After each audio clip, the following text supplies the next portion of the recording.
Olá galera, seja muito bem-vindo ao Cala a Boca Barbosa. Vamos estar comentando hoje sobre a oitava rodada. Esse vídeo vai ser um pouquinho mais curto, eu tô falando um pouquinho mais baixo, eu tô no estúdio, então o áudio vai ficar um pouquinho melhor, tá? Da gravação. Hoje não teve 0 a 0. Hoje não, né? A rodada não teve 0 a 0. Acho que isso é um bom resultado.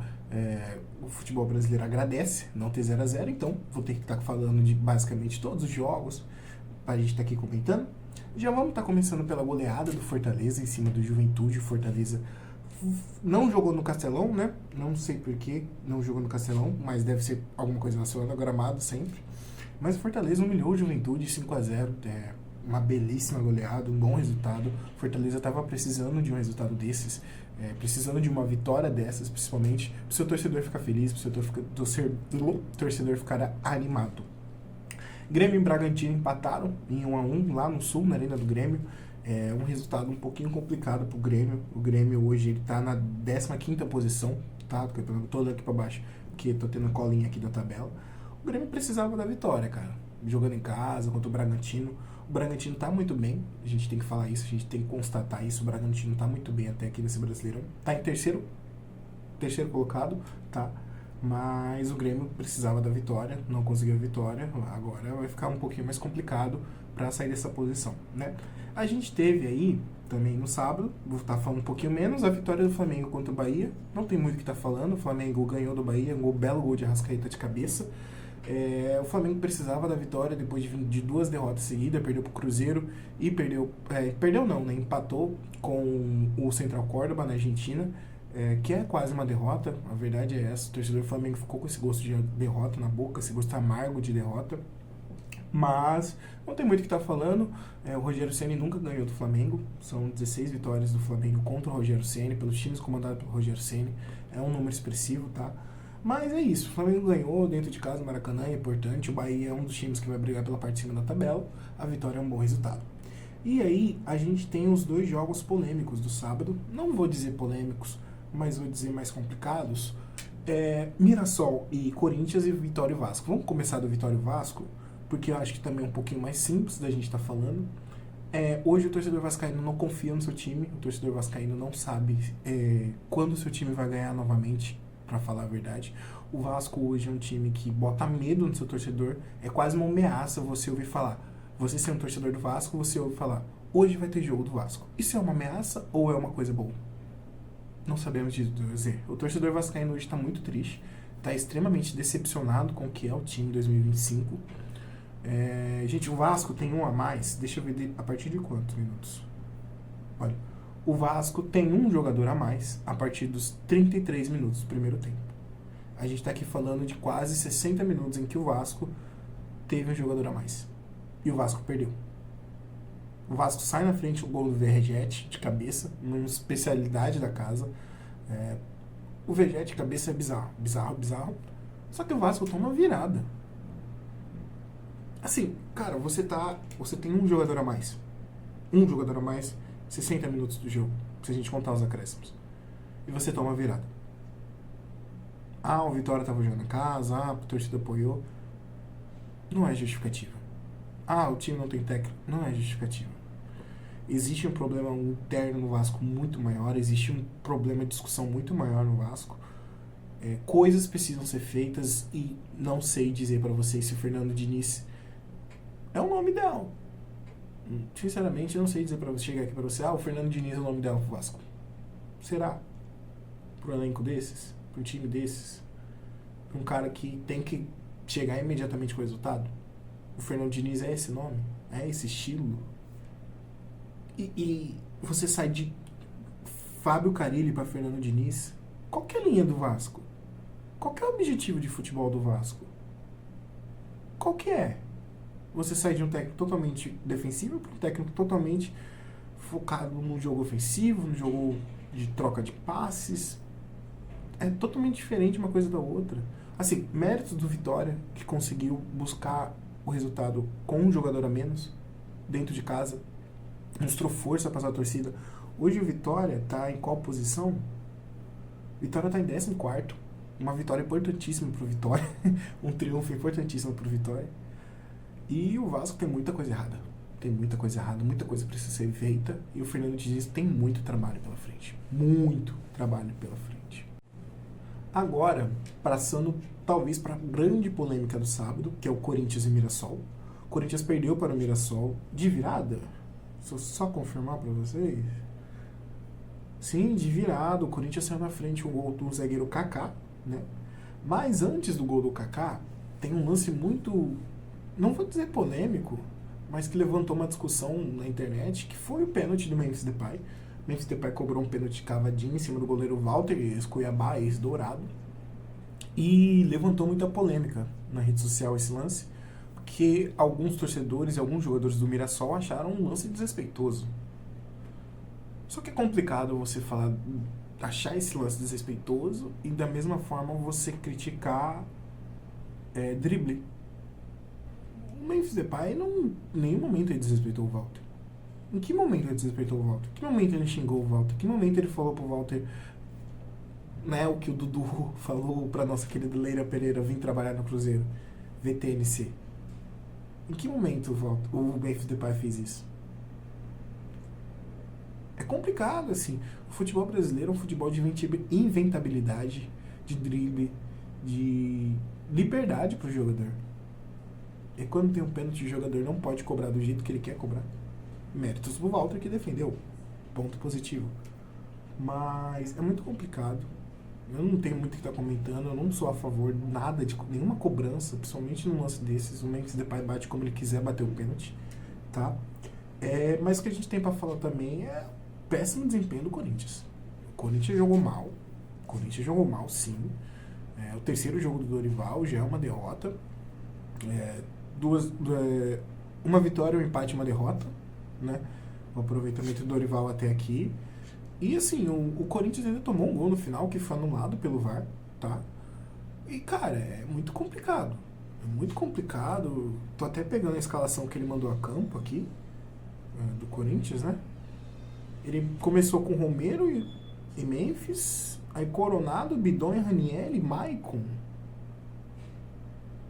Poxa, é um meio-campo que não tem nenhuma criatividade.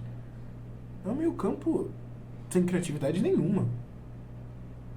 Quem que é a criatividade desse meio-campo? O Coronado. Cara, gente, o Coronado vive de lances, relances, momentos. E aí você vai com 3 meio-campos, 3 volantes, basicamente. Complicado.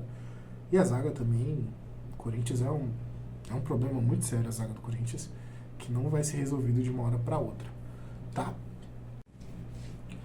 Vamos lá. Vamos estar dando uma passada pelos jogos de domingo. Eu sei que o grande jogo o grande jogo do domingo foi o Choque Rei entre Palmeiras e São Paulo, né? Mas foi um jogo bastante complicado de se ver. Um jogo feio em alguns momentos. Acho que os times muito na base defensiva, o São Paulo do meu dia é um time muito complicado. A gente sabe que o Palmeiras do Abel Ferreira é um time que vai muito mais brigar, vai ser competitivo do que propriamente querer ficar fazendo 2, 3 gols, goleando o adversário. Se acontecer, bom. Se não acontecer também, tudo bem, é um time competitivo e é conhecido por isso. E foi um jogo complicado. Parabéns ao Vitor Roque, que fez o gol no final, né? Um jogo na Arena Barueri, já que o Allianz Parque estava fechado para os shows da banda System of Down, né? No sábado e no domingo, ou na sexta e no sábado, não sei, 10 e 11. Sábado e domingo, né? Sábado e domingo. E bom, parabéns ao Palmeiras. O Palmeiras é líder, tá na liderança. Não sei se é os mesmos 17 pontos do Flamengo. Não, o Palmeiras tá com 19, o Flamengo tá com 17. São os dois times que vão brigar até o final, na parte de cima da tabela. Ninguém pensa ao contrário disso. E aí, vamos passar pro outro jogo em tese mais tranquilo, que foi a humilhação do Botafogo pra cima do Internacional. O Internacional não viu a cor da bola. O Botafogo em uma belíssima partida, talvez a melhor partida do Botafogo no ano. 4-0, belos gols, Alex Telles, Cuiabano, o próprio Arthur, o gol do Igor Jesus, nosso querido Cuiabano. Igor Jesus foi muito bem. Teve o Cuiabano também que fez o gol. E cara, foi uma humilhação, assim, o Internacional jogando muito mal. Segunda derrota seguida do Internacional. O Internacional tem muitas coisas para resolver. É um time que a gente sabe que não tem muita grana para ficar contratando jogador a rodo, para ficar trazendo jogador a rodo. Mas, assim, alguma coisa tem que ser feita. Porque o time estava jogando muito bem, era um time que terminou ano passado um futebol muito bom.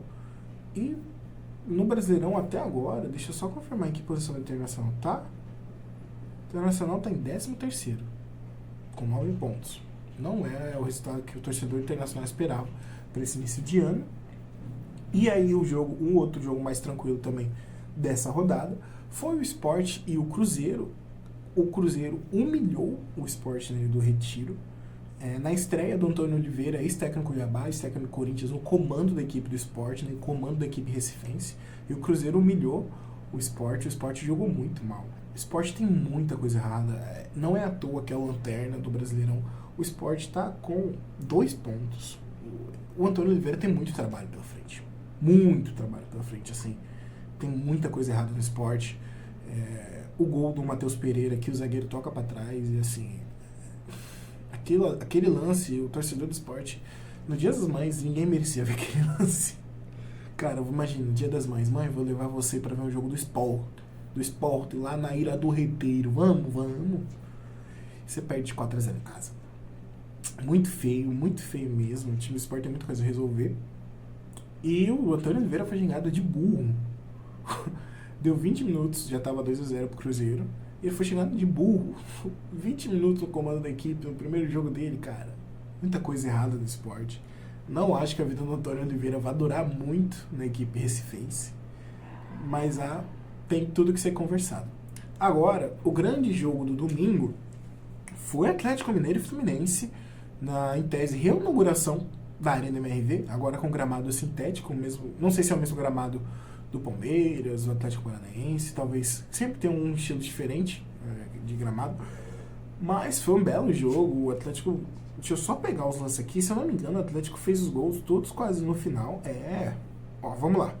O Fluminense abriu aos 56 minutos do segundo tempo, isso aos 11 minutos do segundo tempo, e aí o Galo empatou aos 27, virou aos 39, o Fluminense foi lá e empatou a partida aos 43 minutos do segundo tempo, isso tudo no segundo tempo, tá? E o Igor Gomes vai lá no escanteio cobrado pelo Hulk aos 49 minutos do segundo tempo e ganha a partida. Um belo jogo. Acho que valeu a reinauguração da Arena. Parabéns ao Galo. E assim, cara, é importante o Galo voltar a ganhar. A gente não sabe como tá o clima internamente do Galo. Há muita coisa errada dentro de campo e a gente não sabe como tá internamente. É um time que gastou nessa janela, como também vendeu nessa janela. Então, essa vitória é importante. O Fluminense, a gente sabe que trouxe recentemente o Renato. O Fluminense está na 5ª posição. Foi quase que um confronto direto, porque o Galo agora está na 6ª posição, o Fluminense está na 5ª. O Fluminense com 13, Galo com 12. Mas foi um bom jogo. Acho que quem foi para a Arena se sentiu confortável, se sentiu feliz, principalmente vendo um novo gramado. A gente sabe que essas arenas mais novas que têm um enfoque em show, como é o Allianz Parque, por exemplo, é necessário esse gramado sintético, porque não adianta, não existe clima para você ficar mantendo um gramado natural e você ter um show, que são pessoas, e uma quantidade enorme de pessoas em cima do gramado. O gramado não está preparado para isso. No Brasil é muito difícil você manter um gramado bom, como é, por exemplo, da Arena Corinthians, mas que vai receber Kansas City Chiefs. Fomos confirmados. Eu não sei exatamente quem é a equipe. Eu acho que eu vou colocar aqui em cima, não sei. Se eu tiver com vontade demais de editar esse vídeo, eu coloco assim.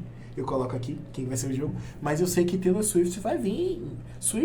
Taylor Swift vai vir para ver o jogo do seu queridão. Então, um bom jogo, um belo jogo. Mas é isso. Essa foi a 8ª rodada. A gente tem mais um jogo hoje. A gente tem um confronto direto. A verdade é essa. Santos e Ceará. A briga dos desesperados. O Ceará tá em 9º, mas a gente sabe que o campeonato do Ceará é de permanência, acima de qualquer coisa, e o do Santos também. O Santos já não sai da zona de rebaixamento, tá? O São Paulo é o primeiro time fora da zona de rebaixamento hoje, 16ª posição. O São Paulo tá com 9 pontos e o Santos, ele está com 4. Mesmo se ele ganhar, ele não sai da zona de rebaixamento, ele vai ficar na zona de rebaixamento por mais uma rodada. Como eu já comentei do Santos e Ceará, Antes de eu estar fazendo o encerramento do vídeo, passando para o encerramento do vídeo, eu estou gravando esse vídeo na segunda-feira mesmo, tá? Pós-rodada. A CBF anunciou na manhã dessa segunda-feira a contratação do técnico italiano Carlo Ancelotti, que estava no comando do Real Madrid.